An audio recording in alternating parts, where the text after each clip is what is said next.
Hi all, നമ്മൾ ഇന്ന് discuss ചെയ്യാനായിട്ട് ഉദ്ദേശിക്കുന്നത് സ്പേസ് മിഷൻസിനെ കുറിച്ചിട്ടാണ്. ഓക്കെ, ഇന്ത്യയിൽ നമ്മൾ റീസെൻ്റായിട്ട് ലോഞ്ച് ചെയ്യാൻ ഉദ്ദേശിക്കുന്ന ഇമ്പോർട്ടൻ്റ് ആയിട്ടുള്ള സ്പേസ് മിഷൻസിനെ കുറിച്ചിട്ടാണ് നമ്മൾ ഡിസ്കസ് ചെയ്യുന്നത്. സോ ഫസ്റ്റ് വൺ എന്ന് പറയുന്നത് ശുക്രയാൻ അല്ലേ. ശുക്രയാൻ എന്നറിയപ്പെടുന്ന നമ്മുടെ വീനസ് ഓർബിറ്റർ മിഷനെ കുറിച്ചിട്ടാണ് നമ്മൾ ഫസ്റ്റ് ഡിസ്കസ് ചെയ്യാനായിട്ട് ഉദ്ദേശിക്കുന്നത്. വീനസ് ഓർബിറ്റർ മിഷൻ എന്ന് പറയുന്നത് ഇത് ഇസ്രോയുടെ പ്ലാൻഡ് ആയിട്ടുള്ള ഒരു ഫസ്റ്റ് മിഷൻ ടു വീനസ് ആണെന്നുള്ളത് മനസ്സിലാക്കി വെക്കുക. ഓക്കെ, വീനസിന് നമ്മൾ എർത്തിൻ്റെ ട്വിൻസ് എന്ന് പറയാറുണ്ട് അല്ലേ. എർത്തിൻ്റെ ട്വിന്നാണ് വീനസ് എന്ന് പറയാറുണ്ട്. So it involves a spacecraft of 2500 kilogram orbiting Venus. Okay, ഇത് ഇൻക്ലൂഡ് ചെയ്യുന്നത് ഒരു 2500 കിലോഗ്രാം വെയിറ്റ് ഉള്ള ഒരു സ്പേസ് ക്രാഫ്റ്റ് ആണ്. ഇത് നമ്മുടെ Shukrayaan mission will be carried out by a GSLV Mark 3. ഇതിൻ്റെ ഒബ്ജക്റ്റീവ് നമുക്ക് കൃത്യമായിട്ട് മനസ്സിലാക്കാം. നമ്മൾ വീനസിനെ എർത്തിൻ്റെ ട്വിൻസ് എന്ന് പറയാറുണ്ട് അല്ലേ. എർത്തിൻ്റെ ട്വിന്നാണ് വീനസ് എന്ന് പറയാറുള്ളത്. പക്ഷേ അതിൽ നമ്മൾ എർത്തിൽ കാണുന്ന പോലെ ഉള്ള ഡെൻസിറ്റിയും അതുപോലത്തുള്ള കാര്യങ്ങളല്ല അവിടെ ഉള്ളത്. എന്നിരുന്നാലും അതിൻ്റെ ഷേപ്പും കാര്യങ്ങളും ഒക്കെ വെച്ചിട്ട് കൃത്യമായിട്ട് വീനസിനെ എർത്തിൻ്റെ ട്വിൻ എന്ന് പറയാറുണ്ട്. സോ നമ്മൾ ഫസ്റ്റ് ഇൻവെസ്റ്റിഗേറ്റ് ചെയ്യുന്നത് surface processes and sub surface stratigraphy. Okay, അതായത് അവിടുത്തെ റോക്കിൻ്റെ സ്ട്രക്ചറും കാര്യങ്ങളും, അതാണ് സ്ട്രാറ്റിഗ്രഫി കൊണ്ട് ഉദ്ദേശിക്കുന്നത് കേട്ടോ. റോക്കിൻ്റെ സ്ട്രക്ചറും കാര്യങ്ങളും, സെഡിമെൻ്ററി റോക്സ് ആണോ അല്ലെങ്കിൽ വോൾക്കാനിക് റോക്സ് ആണോ, എങ്ങനെയാണ് ഈ റോക്സ് ഫോം ചെയ്തിട്ടുള്ളത്, അങ്ങനെയുള്ള സ്ട്രാറ്റിഗ്രഫിയും അതിൻ്റെ സർഫസസിനെ കുറിച്ചിട്ടുമാണ് നമ്മൾ ഫസ്റ്റ് ഇതിൽ ഡിസ്കസ് ചെയ്യുന്നത് അല്ലെങ്കിൽ അതിൻ്റെ പഠിക്കാനായിട്ട് ശ്രമിക്കുന്നത്. And then study the structure, composition and dynamics of Venus atmosphere. Okay, next വീനസിൻ്റെ എന്താണ് സ്ട്രക്ചർ, കോമ്പോസിഷൻ, ഡൈനാമിക്സ്, ഇതാണ് ഡിസ്കസ് ചെയ്യാനായിട്ട് ഉദ്ദേശിക്കുന്നത് അല്ലെങ്കിൽ സ്റ്റഡി ചെയ്യാനായിട്ട് ഉദ്ദേശിക്കുന്നത്. ഇനി മൂന്നാമത്തേതായിട്ടുള്ളത് explore solar wind interactions with the Venusian ionosphere. Venusian ionosphere ആയിട്ട് എങ്ങനെ സോളാർ വിൻഡ് ആക്ട് ചെയ്യുന്നു അതനുസരിച്ചിട്ട് അല്ലെങ്കിൽ അതിനെക്കുറിച്ചിട്ടുമാണ് കൂടുതലായിട്ട് നമ്മൾ പഠിക്കാനായിട്ട് ശ്രമിക്കുന്നത്. ഈ സ്റ്റഡീസ് എന്തിനാണ് ഹെൽപ്പ് ചെയ്യുന്നതെന്ന് നമുക്ക് നോക്കാം. എന്തിനാണ് നമ്മൾ വീനസിനെ എക്സ്പ്ലോർ ചെയ്യുന്നത് അത് കൃത്യമായിട്ട് മനസ്സിലാക്കാം. ഫസ്റ്റ് വൺ എന്ന് പറയുന്നത് presence of life. Okay, presence of life. In September 2020, scientists announced that they have detected phosphine molecules in Venus which could be a biosignature of microbial life. കണ്ടോ, അപ്പം നമ്മൾ ഓർത്തിരിക്കേണ്ടത് ഫോസ്ഫീൻ മോളിക്യൂൾസ്. ഓക്കെ, ഫോസ്ഫീൻ മോളിക്യൂൾസും അതുപോലെ തന്നെ ഈ phosphine molecules എന്ന് പറയുന്നത് ഒരു bio signature of microbial ലൈഫിൻ്റെ അടയാളമായിരിക്കാം എന്ന് സയൻറ്റിസ്റ്റ് അനൗൺസ് ചെയ്തു. So the idea that Venus use to be habitable like Mars warrants further exploration and can have profound scientific implication. കൃത്യമായിട്ട് നമ്മൾ ഈ ഒരു സ്റ്റഡീസിനെ കുറിച്ചിട്ട് കൂടുതൽ മനസ്സിലാക്കിയാൽ മാർസിനെയൊക്കെ പോലെ നമുക്ക് വീനസും ഒരു ഹാബിറ്റബിൾ ഏരിയ ക്രിയേറ്റ് ചെയ്യുന്നുണ്ടോ എന്ന് മനസ്സിലാക്കാൻ സാധിക്കും. അതാണ് ഫസ്റ്റത്തെ അല്ലെങ്കിൽ ഏറ്റവും ടോപ്പ് മോസ്റ്റ് പ്രയോറിറ്റി ആയിട്ട് നമുക്ക് പറയാനായിട്ട് സാധിക്കാം. നെക്സ്റ്റ് എന്ന് പറയുന്നത് presence of water in the past missions. നമ്മൾ ഇന്ത്യയുടെ ഒരു ഫസ്റ്റ് മിഷൻ ആണെന്നുണ്ടെങ്കിലും വേറെ കൺട്രീസ് ഈ ഒരു മിഷൻസ് മുന്നേ ചെയ്തിട്ടുണ്ട് അല്ലേ. നമ്മുടെ USA പോലുള്ള അല്ലെങ്കിൽ ജപ്പാൻ പോലുള്ള കൺട്രീസൊക്കെ ഈ ഒരു മിഷൻ നേരത്തെ ചെയ്തിട്ടുണ്ട്. സോ ആ ഒരു പാസ്റ്റ് മിഷൻസ് അനുസരിച്ചിട്ട് Venus have observed granite like rocks on the surface which require abundant water to form. Granite like ആയിട്ടുള്ള റോക്സ് ആണ് അവിടുന്ന് കണ്ടെടുത്തിട്ടുള്ളത്. അതുകൊണ്ട് തന്നെ എന്താണ് ഈ ഗ്രാനൈറ്റിനൊക്കെ ഫോം ആവണമെന്നുണ്ടെങ്കിൽ ഒരു വാട്ടറിൻ്റെ അബണ്ടൻസ് ഉണ്ടായേ തീരൂ. അപ്പം അങ്ങനെയാണെന്നുണ്ടെങ്കിൽ അവിടെ പ്രസൻസ് ഓഫ് വാട്ടർ നമുക്ക് എക്സ്പെക്റ്റ് ചെയ്യാം അല്ലേ. അപ്പം അതുമായിട്ട് ബന്ധപ്പെട്ടിട്ടുള്ള സ്റ്റഡീസും കൃത്യമായിട്ട് നടക്കുന്നുണ്ട്. ഓക്കെ, നമ്മൾ ഇനി നോക്കാൻ പോകുന്നത് എന്താണ് നെക്സ്റ്റ് എന്ന് പറയുന്നത്. നെക്സ്റ്റ് ഇമ്പോർട്ടൻസ് എന്ന് പറയുന്നത് അണ്ടർസ്റ്റാൻഡ് എർത്ത്സ് ഇവല്യൂഷണറി ഹിസ്റ്ററി. നമുക്കറിയാം വീനസ്, എർത്ത്, മാസ് ഇവരൊക്കെ എന്താണ് സോളാർ സിസ്റ്റത്തിലെ പ്ലാനറ്റ്സ് ആണ് അല്ലേ. അപ്പം ഒരു പ്ലാനറ്റിനെ കുറിച്ചിട്ട് കൃത്യമായിട്ട് നമുക്ക് മനസ്സിലാക്കാൻ സാധിച്ചിട്ടുണ്ടെങ്കിൽ എന്താണ് അത് മറ്റുള്ള പ്ലാനറ്റ്സിലേക്കും ഒരു പരിധി വരെ അപ്ലൈ ചെയ്യാനായിട്ട് നമുക്ക് പറ്റും.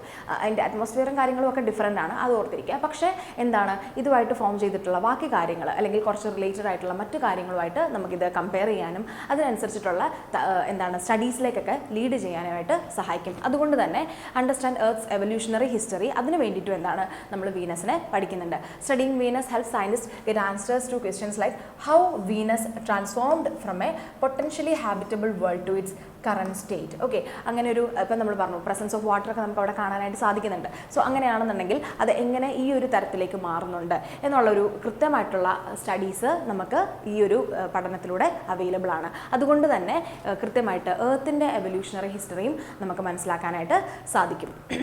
അതിവിടെ മെഷർ ചെയ്യുന്നതായിട്ട് നമുക്ക് കാണാൻ പറ്റും. അതുപോലെ തന്നെ predict trends in earth's climate change. Okay, ഇതുപോലെ തന്നെ നമ്മൾ പറഞ്ഞു എർത്തിൻ്റെ ട്വിൻ ആണെന്ന് പറയുന്നുണ്ട്. അതിൻ്റെ അടിസ്ഥാനത്തിൽ എന്താണ് Venus helps scientist model Earth's climate. Okay, scientist model Earth's climate and serves as a cautionary tale on how dramatically a planet's climate can change, എങ്ങനെ ഇത് ചേഞ്ച് ആവാൻ ചാൻസ് ഉണ്ട് എന്നുള്ളത് മനസ്സിലാക്കാനും നമ്മൾ ഈ ഒരു സ്റ്റഡീസ് മുന്നോട്ട് വെക്കുന്നുണ്ട്. അപ്പോൾ ഇതിനൊക്കെ വേണ്ടിയിട്ടാണ് കൃത്യമായിട്ട് നമ്മൾ നമ്മുടെ വീനസിനെ എക്സ്പ്ലോർ ചെയ്യുന്നത് എന്നുള്ളത് മനസ്സിലാക്കുക. ഇനി നമ്മുടെ past mission to Venus, past ഉണ്ട് ഫ്യൂച്ചർ മിഷൻസ് നമുക്കൊന്ന് മനസ്സിലാക്കാം. സോ മറൈനർ 2 USA ഒരു മിഷനാണത്, മറൈനർ 2 എന്ന് പറയുന്നത്. അതുപോലെ തന്നെ വീനസ് എക്സ്പ്രസ് നമ്മുടെ യൂറോപ്യൻ സ്പേസ് ഏജൻസിയുടെയാണ്. മെഗല്ലൻ നാസയുടെ ഒരു മിഷനാണ്. അക്കാത്തുസുക്കി ജപ്പാൻ്റെ ഒരു മിഷനാണെന്നുള്ളത് ഓർത്തിരിക്കുക. സോ ഈ പാസ്റ്റ് മിഷൻസും എന്താണ് വീനസിലെ ഈ കാര്യങ്ങളെ കുറിച്ചിട്ട് മനസ്സിലാക്കാൻ വേണ്ടിയിട്ടുള്ള മിഷൻസ് ആയിരുന്നു. ഇനി ഫ്യൂച്ചർ മിഷൻസ് എന്ന് പറയുന്നത് Venus Life Finder mission, Rocket Lab and MITയുടെ ഒരു കമ്പൈൻ ഇതിലുള്ള ഒരു മിഷനാണ് വീനസ് ലൈഫ് ഫൈൻഡർ മിഷൻ എന്ന് പറയുന്നത്. അതുപോലെ ഡാവിഞ്ചി വെരിറ്റാസ്, നാസയുടെ മറ്റു മിഷൻസ് ആണ് ഡാവിഞ്ചി വെരിറ്റാസ് എന്ന് പറയുന്നത്. എൻവിഷൻ എന്ന് പറയുന്നത് ESAയുടെ യൂറോപ്യൻ സ്പേസ് ഏജൻസിയുടെ മറ്റൊരു ഫ്യൂച്ചർ മിഷൻ ടു വീനസ് ആണെന്നുള്ളത് ഓർത്തിരിക്കുക. നമ്മൾ നെക്സ്റ്റ് നോക്കാനായിട്ട് ഉദ്ദേശിക്കുന്നത് ചന്ദ്രയാൻ 4 മിഷനെ കുറിച്ചിട്ടാണ്. നമുക്ക് കൃത്യമായിട്ട് അറിയാം നമ്മൾ ചന്ദ്രയാൻ 1, 2, 3 സക്സസ്ഫുള്ളി ലോഞ്ച് ചെയ്തു അല്ലേ. അതിനുശേഷം ചന്ദ്രയാൻ 4 മിഷനിലേക്ക് കടന്നിരിക്കുകയാണ്. അപ്പോൾ ചന്ദ്രയാൻ 1ഉം 2ഉം കൃത്യമായിട്ട് മൂണിൻ്റെ സർഫസ്, സബ് സർഫസ്, എക്സോസ്ഫിയർ ആണ് എക്സ്പ്ലോർ ചെയ്തിട്ടുള്ളത്. ചന്ദ്രയാൻ 3ലേക്ക് വരികയാണെന്നുണ്ടെങ്കിൽ it is the first ever successful lunar soft landing and robotic exploration in the southern polar region of the moon. അത് വളരെ ഇമ്പോർട്ടൻ്റ് ആണ്. ഈ നമ്മുടെ ചന്ദ്രയാൻ 3 ആണ് southern polar region of the മൂണിനെ അല്ലെങ്കിൽ മൂണിൽ സോഫ്റ്റ് ലാൻഡ് ചെയ്തിട്ടുള്ളത്. ഈ ഒരു ഏരിയയിൽ വാട്ടർ ഐസ് ഒക്കെ ധാരാളം അവൈലബിൾ ആയിട്ടുള്ള ഒരു ഏരിയ ആണ്. ഈ ഒരു ലാൻഡിംഗ് പോയിന്റിനെയാണ് നമ്മൾ ശിവശക്തി എന്ന് പിന്നീട് ടേം ചെയ്തത് അല്ലേ, ശിവശക്തി പോയിന്റ് എന്ന് ടേം ചെയ്തത് എന്നുള്ളത് ഓർത്തിരിക്കുക. അപ്പം വാട്ടർ ഐസ് ഒക്കെ കാണാൻ പറ്റുന്ന ഒരു ഷാഡോഡ് റീജിയൻ ആണ് southern polar region of the moon എന്ന് പറയുന്നത്. It has conducted in situ studies of the lunar surface, near surface plasma and recorded four the first time lunar ground vibrations in the southern polar region. അപ്പം ഈ ഒരു importance ആണ് ചന്ദ്രയാൻ 3നെ കൂടുതൽ special ആക്കുന്നത് കേട്ടോ.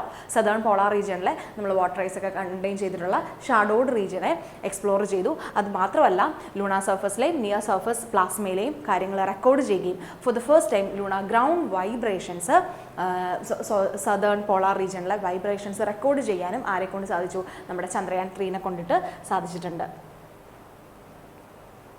Chandrayaan 4 mission എന്ന് പറയുന്നത് ഇന്ത്യയെ സംബന്ധിച്ചിടത്തോളം വളരെ ഇമ്പോർട്ടൻ്റ് ആയിട്ടുള്ള മിഷൻ ആവുന്നത് എങ്ങനെയെന്ന് നമുക്ക് മനസ്സിലാക്കാം. ചന്ദ്രയാൻ 3 മിഷൻ എന്ന് പറയുന്നത് ഇസ്രോ പറഞ്ഞതുപോലെ തന്നെ, അല്ലെങ്കിൽ ഇസ്രോ എന്താണ് അതിൽ ഡെമോൺസ്ട്രേറ്റ് ചെയ്യാനായിട്ട് ശ്രമിച്ചിട്ടുള്ളത്, ലൂണാർ അല്ലെങ്കിൽ നമ്മുടെ മൂണിൻ്റെ ഈ ഒരു സദേൺ പോളാർ റീജിയനിലേക്ക് ഒരു സോഫ്റ്റ് ലാൻഡിംഗ് നടത്തുകയും കൃത്യമായിട്ട് ലൂണാർ സർഫസിലേക്ക് റോവ് ചെയ്യുകയും അതുപോലെ ലാൻഡർ മൊഡ്യൂളിനെ എന്താണ് ലൂണാർ സർഫസിലേക്ക് ഹോപ്പ് ചെയ്യുകയും അതുപോലെ പ്രൊപ്പൾഷൻ മൊഡ്യൂളിനെ എർത്ത് ഓർബിറ്റിലേക്ക് ബൗണ്ട് ചെയ്യാനുമായിട്ടും ചന്ദ്രയാൻ 3നെ കൊണ്ട് സാധിച്ചു. പക്ഷേ ചന്ദ്രയാൻ 4 മിഷനിലേക്ക് വരുമ്പം കൃത്യമായിട്ട് എന്താണ് ചെയ്യുന്നത്? Taking off from the lunar surface. Okay, അവിടുന്ന് കൃത്യമായിട്ടുള്ള സർഫസ് സാമ്പിൾസ് കളക്ട് ചെയ്ത് യാതൊരു കണ്ടാമിനേഷനും കൂടാതെ പ്രൊട്ടക്റ്റ് ചെയ്ത് എർത്തിലേക്ക് കൊണ്ടുവരിക എന്നുള്ളതാണ് ചന്ദ്രയാൻ 4 മിഷൻ്റെ ഏറ്റവും ഇമ്പോർട്ടൻ്റ് ആയിട്ടുള്ള ദൗത്യം. അതാണ് നമ്മളിവിടെ പറഞ്ഞിട്ടുള്ളത്. സർഫസ് സാമ്പിൾസ് കളക്ട് ചെയ്യുക and bring back the same to the Earth with protection of the collected samples against damage and contamination. യാതൊരു ഡാമേജും കണ്ടാമിനേഷനും കൂടാതെ പ്രൊട്ടക്റ്റ് ചെയ്ത് ആ കളക്ട് ചെയ്തിട്ടുള്ള സാമ്പിൾസ് എർത്തിലേക്ക് കൊണ്ടുവരിക എന്നുള്ളത് ചന്ദ്രയാൻ 4ൻ്റെ ഡ്യൂട്ടിയാണ്. Okay, so India's Chandrayaan 4 lunar surface exploration missions followed by sample return will be the next major step in lunar exploration. അത് കൃത്യമായിട്ട് മനസ്സിലാക്കുക. സാമ്പിൾ കളക്ഷൻ ചെയ്ത് കൃത്യമായിട്ട് ഭൂമിയിലേക്ക് കൊണ്ടുവരിക എന്നുള്ളതാണ് ചന്ദ്രയാൻ 4ൻ്റെ മിഷൻ്റെ ദൗത്യം എന്ന് പറയുന്നത്. ഓക്കെ, അതാണ് ചന്ദ്രയാൻ 4നെ ഇത്രമാത്രം ഇമ്പോർട്ടൻസും ഇത്രമാത്രം സ്പെഷ്യലുമാക്കി മാറ്റുന്നത് എന്നുള്ളത് ഓർത്തിരിക്കുക. സോ ഇതിലൂടെ നമുക്ക് എന്താണ് കോൺട്രിബ്യൂട്ട് ചെയ്യാൻ പറ്റുക? എർത്ത് മൂൺ സിസ്റ്റത്തിലെ അണ്ടർസ്റ്റാൻഡിങ്സ് അല്ലേ, എർത്തും മൂണും തമ്മിലുള്ള റിലേഷൻസ്, അതിൽ ധാരാളം തിയറീസും കാര്യങ്ങളും ഉണ്ട്. അപ്പോൾ അതിൽ ഒരു വ്യക്തത വരുത്താൻ വേണ്ടിയിട്ടാണ് ഈ ഒരു സാമ്പിൾ കളക്ഷൻസും കാര്യങ്ങളും നമ്മൾ കളക്ട് ചെയ്യുന്നത്. സോ നമുക്ക് നോക്കാം. Chandrayaan 4 is a planned lunar sample return mission expected to launch 2027 launch ചെയ്യാനായിട്ട് ഉദ്ദേശിക്കുന്നത്. ഇനീഷ്യേറ്റീവ് ഇസ്രോ ആണ്, Indian space research organisation, 4th iteration in Chandrayaan lunar series അല്ലേ. ചന്ദ്രയാൻ 4 നമുക്ക് അറിയാനായിട്ട് പറ്റും. എയിം എന്ന് പറയുന്നത് നോക്കിക്കേ, to collect samples from the moon surface and bring them back to the Earth. Okay, കൃത്യമായിട്ട് എർത്തിലേക്ക് തിരികെ എത്തിക്കുക. ലാൻഡിംഗ് സൈറ്റ് എന്ന് പറയുന്നത് എവിടെയാണ്? നമ്മുടെ ശിവശക്തി പോയിന്റ് തന്നെയാണ്. Plant near station Sivasakthi, landing site of Chandrayaan 3. Chandrayaan 3യുടെ landing site ആണ് ശിവശക്തി എന്ന് പറയുന്നത്. അവിടെ തന്നെയാണ് നമ്മുടെ ചന്ദ്രയാൻ 4ഉം ലാൻഡ് ചെയ്യാനായിട്ട് ഇപ്പോൾ ഇസ്രോ തീരുമാനിച്ചിട്ടുള്ളത്. ഓക്കെ, ഇതാണ് ചന്ദ്രയാൻ 4 മിഷൻ്റെ ഒരു ഐഡിയ എന്ന് പറയുന്നത്. കൃത്യമായിട്ട് സ്റ്റാക്ക് 1 ആൻഡ് സ്റ്റാക്ക് 2. ഓക്കെ, നമ്മൾ പറഞ്ഞു 2027 ലോഞ്ച് ചെയ്യുന്ന ഒരു മിഷനാണ് ചന്ദ്രയാൻ 4 മിഷൻ എന്ന് പറഞ്ഞത്. അപ്പം ഈ ഒരു ലൂണാർ സ്പേസ് ക്രാഫ്റ്റിൽ ഏകദേശം 5 മൊഡ്യൂൾസ് ഉണ്ട്. ഓക്കെ, ഈ ഒരു ലൂണാർ സ്പേസ് ക്രാഫ്റ്റിൽ 5 മൊഡ്യൂൾസ് ഉണ്ട്. ഇത് ഒരുമിച്ചല്ല ലോഞ്ച് ചെയ്യുന്നത്, 2 തവണയായിട്ടാണ് ലോഞ്ച് ചെയ്യുന്നത്. ഒന്ന് നമ്മുടെ സ്റ്റാക്ക് 1 ആൻഡ് സ്റ്റാക്ക് 2. അതായത് LMV GSLV Mark 3 എന്നറിയപ്പെടുന്ന അല്ലെങ്കിൽ LMV 3 എന്നറിയപ്പെടുന്ന ഒന്നിലും അതുപോലെ തന്നെ PSLVയിലുമാണ് 2 സ്റ്റാക്കായിട്ട് ഈ 5 മൊഡ്യൂൾസിനെ ലോഞ്ച് ചെയ്യാനായിട്ട് ശ്രമിച്ചിട്ടുള്ളത്. അത് സ്റ്റാക്ക് 1ൽ ascender module ascend with lunar sample and descender module lunar sample collection. ഇത് രണ്ടും സ്റ്റാക്ക് 1ലും. സ്റ്റാക്ക് 2ൽ പ്രൊപ്പൽഷൻ മൊഡ്യൂള്, അതുപോലെ transfer module, re entry module. Propulsion module എന്ന് പറയുന്നത് ത്രസ്റ്റ് ഫോർ ഇൻ്റഗ്രേറ്റഡ് സ്റ്റാക്കാണ്. ട്രാൻസ്ഫർ മൊഡ്യൂൾ എന്ന് പറയുന്നത് സാമ്പിൾ റിസപ്ഷൻ ചെയ്യാനും അത് ഹോൾഡ് ചെയ്യാനുമായിട്ടുള്ളതാണ്. റീ എൻട്രി മൊഡ്യൂൾ എന്ന് പറയുന്നത് സാമ്പിൾ റിട്ടേൺ ടു എർത്തിന് വേണ്ടിയിട്ടുള്ളതാണ്. ഓക്കെ, സലൈൻ ഫീച്ചേഴ്സ് നമുക്ക് നോക്കാം. നമ്മൾ പറഞ്ഞു 2 മൊഡ്യൂൾസ് അല്ലെങ്കിൽ 2 രീതിയിലാണ്, 2 സ്റ്റാക്കിങ്ങിലൂടെയാണ് നമ്മളിതിനെ ലോഞ്ച് ചെയ്യാനായിട്ട് ശ്രമിക്കുന്നത് അല്ലേ. അങ്ങനെയാണ് ചെയ്യുന്നത്. And then landing on lunar surface, ആദ്യം ലാൻഡ് ചെയ്യുന്നു, and then lunar sample collection നടത്തുന്നു, ആൻഡ് ദെൻ കണ്ടെയ്നറൈസേഷൻ. ഇത് കൃത്യമായിട്ട് ഡാമേജും കണ്ടാമിനേഷനും ഒന്നും കൂടാതെ കണ്ടെയ്നറൈസേഷൻ നടത്തുന്നു. And then ascend of spacecraft module from lunar surface, ascend ചെയ്യുന്നു. Docking and undocking in lunar ഓർബിറ്റിൽ docking undocking and return and re entry to earth for sample delivery. അതാണ് ഈ ഒരു ലൂണാർ മിഷൻ്റെ സലൈൻ ഫീച്ചേഴ്സ് എന്ന് പറയുന്നത്. ആ കാര്യങ്ങൾ നടക്കുന്നത് ഈ 2 സ്റ്റാക്കിലായിട്ട് ചെയ്തിട്ടുള്ള നമ്മുടെ PSLVയിലും അതുപോലെ തന്നെ LVM 3ലും നടത്തുന്ന 5 മൊഡ്യൂൾ ലോഞ്ചിൽ കൂടെയാണെന്നുള്ളതും ഓർത്തിരിക്കുക. അതാണ് നമ്മുടെ ചന്ദ്രയാൻ 4നെ സ്പെഷ്യൽ ആക്കുന്നത് അല്ലെങ്കിൽ അതിൻ്റെ സലൈൻ ഫീച്ചേഴ്സ് ആക്കുന്നത്. ഓക്കെ, ഇത് ടോട്ടൽ കോസ്റ്റ് എന്ന് പറയുന്നത് ഏകദേശം ഒരു 2000 crore എബോവ് ആണെന്നുള്ളത് ഓർത്തിരിക്കുക. ഇതിൻ്റെ സ്കെഡ്യൂൾ, ഇതിൻ്റെ ടൈം എന്ന് പറയുന്നത് 36 months ആണ്. ചന്ദ്രയാൻ 4ൻ്റെ ടൈമിംഗ് എന്ന് പറയുന്നത് 36 months ആണെന്നുള്ളതും ഓർത്തിരിക്കുക. നമ്മൾ നെക്സ്റ്റ് ഡിസ്കസ് ചെയ്യാൻ പോകുന്നത് ഗഗൻയാൻ മിഷനെ കുറിച്ചിട്ടാണ്. ഇന്ത്യയുടെ ഒരു ഡ്രീം മിഷനാണ് ഗഗൻയാൻ മിഷൻ എന്ന് പറയുന്നത്. നമ്മുടെ മനുഷ്യരെ സ്പേസിൽ എത്തിക്കുക എന്നുള്ളൊരു ഡ്രീം മുന്നോട്ട് വെക്കുകയും അത് ഫുൾഫില്ല് ചെയ്യാനായിട്ട് ഉദ്ദേശിക്കുകയും ചെയ്യുന്ന ഒരു മിഷനാണ് ഗഗൻയാൻ മിഷൻ എന്ന് പറയുന്നത്. സോ അതിൻ്റെ ഡീറ്റെയിൽസിലേക്ക് നമുക്ക് കടക്കാം. ഇന്ത്യാസ് ഓൺഗോയിങ് പ്രൊജക്റ്റ് ആണ്. എന്തിനാണ്? To send a 3-day manned mission to the low Earth orbit of 400 kilometers with a crew of 3 members and bring them safely back to the earth. Okay, അതായത് കൃത്യമായിട്ടും ഒരു 3 മനുഷ്യരെ സ്പേസിലേക്ക് വിടുകയും അല്ലെങ്കിൽ നമ്മുടെ ലോ എർത്ത് ഓർബിറ്റിലേക്ക് 400 kilometers എബോവ് എർത്തിൻ്റെ മുകളിലേക്ക് എത്തിക്കുകയും ഒരു 3 ദിവസം അവരുടെ കൃത്യമായിട്ടുള്ള ഒരു പ്ലാൻഡ് മിഷനായിട്ട് ലോഞ്ച് ചെയ്യാനായിട്ട് ശ്രമിക്കുന്ന ഒന്നാണ് ഗഗൻയാൻ മിഷൻ എന്ന് പറയുന്നത്. ഓക്കെ, അപ്പോൾ മനുഷ്യരെ സ്പേസിൽ എത്തിക്കുക എന്നുള്ള അല്ലെങ്കിൽ ഈസിലി സ്പേസിലേക്ക് മനുഷ്യർക്ക് ഒരു ചാനൽ ക്രിയേറ്റ് ചെയ്യുക എന്നുള്ളൊരു ലക്ഷ്യമാണ് നമ്മുടെ ഗഗൻയാൻ മിഷന് ഉള്ളതെന്ന് ഓർത്തിരിക്കുക. ഓക്കെ, നെക്സ്റ്റ് നമുക്കിതിലെ കമ്പോണൻസ് എന്ന് പരിചയപ്പെടാം. നമ്മൾ പറഞ്ഞു ലോഞ്ച് വെഹിക്കിൾ മാർക്ക് 3, നമ്മുടെ GSLV Mark 3 എന്നറിയപ്പെട്ടിരുന്ന ലോഞ്ച് വെഹിക്കിൾ മാർക്ക് 3യിലാണ് ലോഞ്ച് ചെയ്യാനായിട്ട് ഉദ്ദേശിക്കുന്നത്. ഇതൊരു 3 സ്റ്റേജ് റോക്കറ്റാണ്. ഓരോ സ്റ്റേജായിട്ട് നമുക്ക് മനസ്സിലാക്കാം. ഫസ്റ്റ് സ്റ്റേജ് എന്ന് പറയുന്നത് അവിടെ 2 സോളിഡ് ഫ്യൂൽ ബൂസ്റ്റേഴ്സ് നമുക്ക് കാണാം, റോക്കറ്റുമായിട്ട് കണക്ട് ചെയ്തിട്ടുള്ള 2 solid fuel boosters. And second സ്റ്റേജിൽ നമ്മൾ യൂസ് ചെയ്യുന്നത് ഒരു 2 ലിക്വിഡ് ഫ്യൂൽഡ് എഞ്ചിനുമായിട്ട് ക്ലസ്റ്റർ ചെയ്തിട്ടുള്ള വികാസ് 2 എഞ്ചിനാണ് നമുക്കിവിടെ കാണാനായിട്ട് സാധിക്കുക. Vikas 2 engines, basically Vikas 2 engines. അതുപോലെ നമ്മൾ തേർഡ് സ്റ്റേജിലേക്ക് വരുമ്പോഴത്തേക്കിനും അതും കൂടെ ഒന്ന് മനസ്സിലാക്കാം. ക്രയോജനിക് CE-20 എന്നറിയപ്പെടുന്ന ഇൻഡിജിനസ് ക്രയോജനിക് എഞ്ചിനാണ് നമ്മൾ തേർഡ് സ്റ്റേജിൽ യൂസ് ചെയ്യുക. ഈ Vikas engine and cryogenic engines എന്ന് പറയുക ബേസിക്കലി അവർ യൂസ് ചെയ്യുന്ന പ്രൊപ്പലൻസ് അനുസരിച്ചിട്ട് ഡിഫറൻഷിയേറ്റ് ചെയ്തിരിക്കുന്നു എന്ന് മനസ്സിലാക്കുക. കുറച്ചുകൂടെ എഫിഷ്യൻസി ആയിട്ട് അല്ലെങ്കിൽ എഫിഷ്യൻ്റ്ലി മൂവ് ചെയ്യാൻ പറ്റുന്ന ഒരു എഞ്ചിൻ എന്ന് പറയുന്നത് ക്രയോജനിക് എഞ്ചിനാണ്. അപ്പോൾ അത് നമ്മൾ ഏറ്റവും ഇമ്പോർട്ടൻ്റ് ഇമ്പോർട്ടൻ്റ് ആയിട്ടുള്ള സ്റ്റേജിൽ, തേർഡ് സ്റ്റേജിലേക്ക് യൂസ് ചെയ്യുന്നു എന്നുള്ളത് ഓർത്തിരിക്കുക. ഗഗൻയാൻ്റെ തേർഡ് സ്റ്റേജിൽ നമ്മൾ യൂസ് ചെയ്യുന്ന എഞ്ചിൻ വളരെ എഫിഷ്യൻ്റ് ആയിട്ടുള്ള ക്രയോജനിക് എഞ്ചിനാണ്. അവിടെ നമുക്കറിയാം liquid hydrogen and liquid oxygen ആണ് ഫ്യൂവലായിട്ട് യൂസ് ചെയ്യുന്നത് എന്നുള്ളത് കൃത്യമായിട്ട് മനസ്സിലാക്കുക. അതാണ് ക്രയോജനിക് എഞ്ചിൻ്റെയും വികാസ് എഞ്ചിൻസ് മിക്കപ്പോഴും എന്ത് തന്നെയാണ് സെക്കൻഡ് സ്റ്റേജസിലാണ് യൂസ് ചെയ്യുക എന്നുള്ളതും ഓർത്തിരിക്കുക. ഇതാണ് 3 സ്റ്റേജസ് എന്ന് പറയുന്നത്. ഫസ്റ്റ് സ്റ്റേജസിൽ 2 സോളിഡ് ഫ്യൂൽ ബൂസ്റ്റേഴ്സ് ഉണ്ട്. സെക്കൻഡ് സ്റ്റേജസിൽ നമുക്ക് എന്താണ് വികാസ് 2 എഞ്ചിൻ കാണാനായിട്ട് സാധിക്കും. തേർഡ് സ്റ്റേജിൽ നമ്മുടെ CE20 ക്രയോജനിക് എഞ്ചിനും കാണാനായിട്ട് സാധിക്കും. നെക്സ്റ്റ് എന്ന് പറയുന്നത് ഒരു ഓർബിറ്റൽ മൊഡ്യൂൾ ഉണ്ട്. It weights 8.2 tons and is the object launched into low earth orbit by the LVM-3 rocket. Okay, LVM-3 rocket. നമുക്കിവിടെ മൊഡ്യൂൾ കാണാനായിട്ട് സാധിക്കും. ഓർബിറ്റൽ മൊഡ്യൂളിൽ ഒരു സർവീസ് മൊഡ്യൂളും ഉണ്ട്, അതുപോലെ തന്നെ ഒരു ക്രൂ മൊഡ്യൂളും നമുക്ക് കാണാനായിട്ട് സാധിക്കും.